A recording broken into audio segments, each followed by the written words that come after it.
Before freedom to choose, I was an inmate incarcerated at Valley State Prison.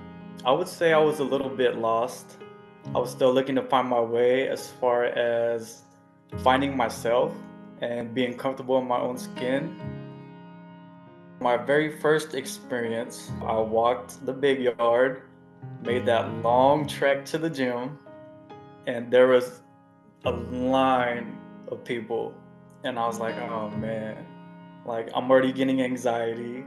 I don't like being in big crowds, but something just made me go. And so I stood in line. And when I got in the gym, I saw a lot of volunteers.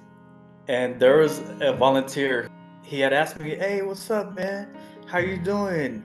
You ever been to Freedom to Choose?" And I was like, "No," and I'm doing good.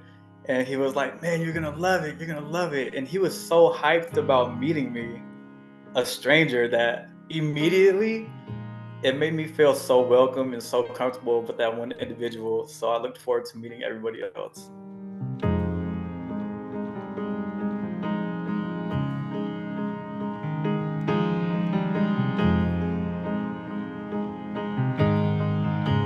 My very first trio, my very first workshop, the volunteer's name was Ben. I had the opportunity to tell him about my brother. My brother passed away in 2010. And as I'm telling Ben about this, he's still facilitating, but I see tears coming down his eyes.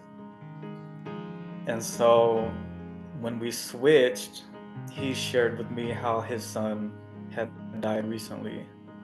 And yeah, it brought tears to my eyes. For the longest time, I felt like no one's gonna care, especially volunteers. They're always gonna see me as an inmate. Like what I did is always gonna determine who I am. But Ben changed that for me. He saw the real me, and that connection changed my whole view and perspective about how people really look at me. That changed the direction of my life because it gave me so much courage to open up, not only just specifically volunteers and freedom to choose, but with my peers too. I was always closed off. I felt like I couldn't trust anybody.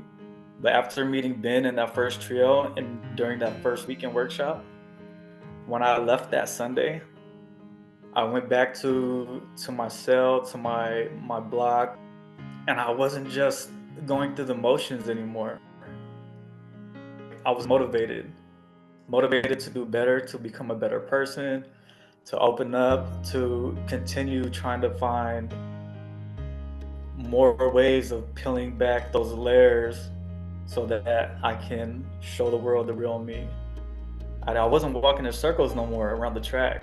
I actually had a direction that I was going to.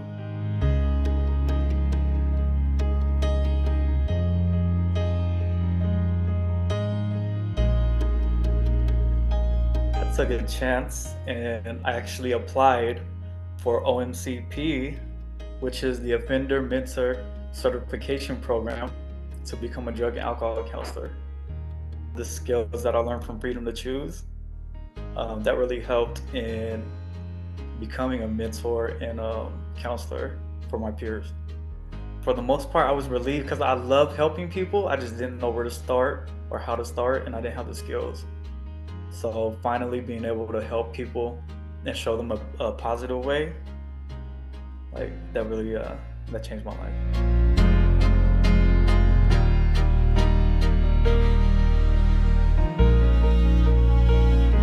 My biggest aha moment there at Valley State was my friend Eric Rodriguez. He was facilitating for the first time. I felt so proud of him from when we were in the same building together, being incarcerated, to now facilitate a workshop with Freedom to Choose. I was just I was just proud of him. And he motivated and inspired me to continue to like just do my best in every aspect of my life. I'm setting my intention right now that one day I will facilitate a workshop with Freedom to Choose.